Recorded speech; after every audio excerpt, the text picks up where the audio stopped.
Na va, sugalvojau išsikepti greitą obuolių pyragą keptą keptuvėje. Tai va dabar ruošiu, kaip jį iškepti, tai parodysiu. Tai va, dedasi 3 kiaušiniai, atsiprašau, 5 kiaušiniai ir juos reikia išplakti. Tai dabar išplaksim juos ir žiūrėsim, kaip čia kas gausis.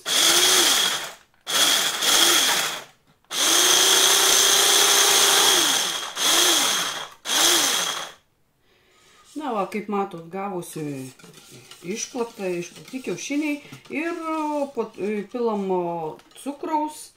Tai cukraus aš paėmiau tiesiog mažiau negu stiklinę, tai priklausomai kiek jūs mėgstat saldumo, tai aš paėmiau pusę.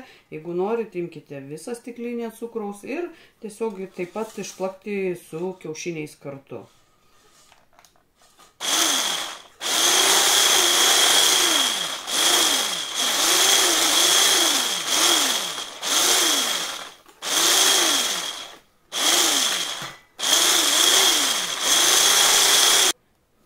Na va, ir reikia išplakti gerai kiaušinius su cukrumi, kad gaunasi tokios putos, tiesiog baltas toksai, matot, baltas toks kaip kremas.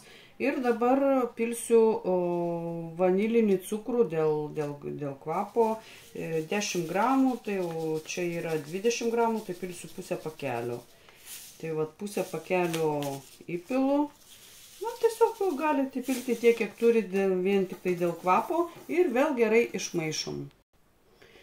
Na va, išplaukiau kiaušinių su cukrum, pakeičiau mikserį, nes senas jau man įkaito. Geriausias va tokia, jeigu turit mikserį, ir va, kokia gaunas masė. Tiesiog, matot, pasilieka tiesiog žymės, va. Tai reikia iki tokios masės. Nu ką, keliaujam toliau ir toliau dėsim miltus. Na ką, dedam miltus po truputį, galite iš 3 kartų tiesiog stiklinėje miltų, dedu šaukštą, matot, kepimo miltelių, bet galite jų ir nedėti. Na ir po truputį maišom, kol išmaišysim mes visus miltus.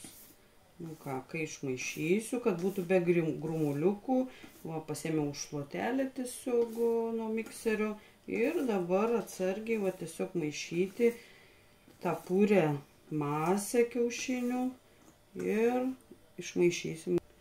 Na va, išmaišiau miltus, įdėjau obuolius ir dabar supjaušiau obuolius, nulupau žievę, jeigu norit galit su žievė, jeigu savo obuolius auginat galit dėti, bet aš žievę nulupau tiesiog galbūt dėl daugiau suvirškinimo, nes ne visiems žievės susivirškina. Tai va, pagal savo skonį, pagal savo pageidavimus susipjaustot obuolius ir dedat į tešlą, išmaišot su obuoliais. Tai va, išmaišiau aš obuolius ir paruošim mes keptuvę. Na ką va, išmaišyti obuoliai tešloj. Matot, kokia puri tešla gavosi.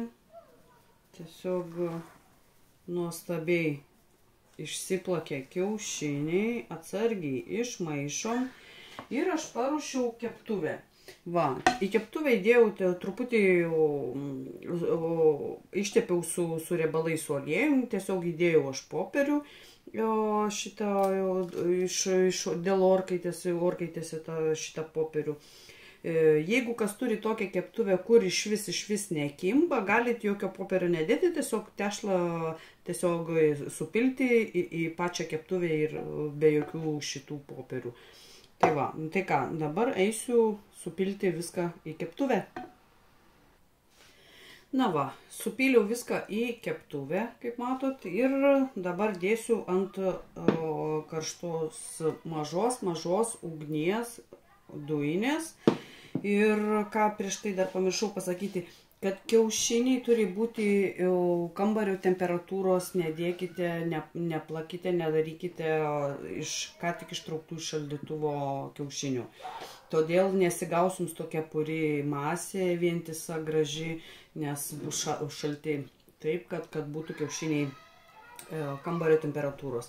Kepti ant mažos ugnies reikia kažkur apie 30 minučių. Na, pasižiūrėsit, kaip sekasi procesas, 25-30 minučių ant mažos ugnies. Ir aš tiesiog uždedu šitą pergamentą. Uždėsiu, tiesiog dabar jums paaiškinsiu kodėl, nes kiti nededa. Aš jį uždėsiu. Todėl, kad kai uždedu dangtį, kad garai neitų, tiesiog nekristų ant pyrago. Ir kad jeigu turit jūs, pas mane tai dangtis yra, matot, su gaubtu. Jeigu jūs turit lygų dangtį, tiesiog neturit išgaubto, tai ant kitos pusės tiesiog su aliejumi ištepkite, kad neprikiptų, kai keps pyragas, jeigu jisai pakiltų, kad neprikiptų jums prie dangčio. Tai tiesiog ištepkite. O pas mane, kai yra viršus, tai aš nieko nedarau. Tiesiog uždedu šitaip ir kepu ant mažos ugnies 25-30 minučių. Na ką? Praėjo gal apie 40 minučių, nes kepiau labai ant mažos ugnies. Nuėmiau būtent popierių, pažiūrėkit, kaip gavosi. Ir dabar reikės šitą pyragą apversti. Tai vėl uždėsiu šitą popierių, uždėsiu dangtį, apversiu ir tada jums parodysiu. Na va, iš keptuvės išėmiau, tai dabar, čia popierius yra ant viršaus, tai dabar dėsiu į keptuvę. Tuo aš jums parodysiu. Dėsiu vėl į keptuvę su visų popieriu. Atsargiai. Taip, atsargiai, vėl įdedu pyragą.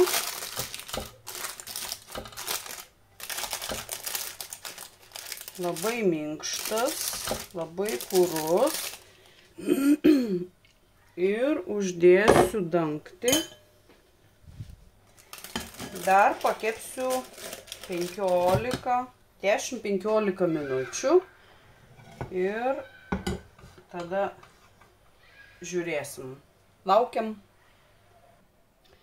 Nu ką, nuėmiau viršui šitą popierių orkaitės ir su dantų krapštuku tiesiog tikrinu, ar iškepė ir aš jį tiesiog apversiu. Ir viskas. Pyragas iškeptas, žiūrim taip, kas bus toliau. Na va, apvertus į lėkštę, išverčiau į lėkštę, nuimu dabar apatinį sluoksnį, šitos visus nuimu popierius. Aišku, pyragas nėra čia toks idealus, kad būtų čia kažkokiai tai parodai, bet iškepė pyragas. Tai va dabar tiesiog nuimsiu popierius. O kaip ir sakiau, kas turit tokią keptuvę, kur iš vis nekimba, galit nedėti tiesiog nieko. Tešlą įpilti tiesiog į keptuvę ir kepti. Nu ką, ir dabar va iškepė. Ir aš užpilsiu tiesiog cukraus pudros. Persėsiu per setelį. Ir bus viskas. Nu ką.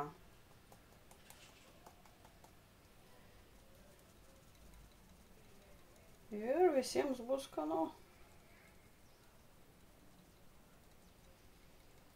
Tai va, pabandysim šitaip iškepti pyragą. Galit pabandyti.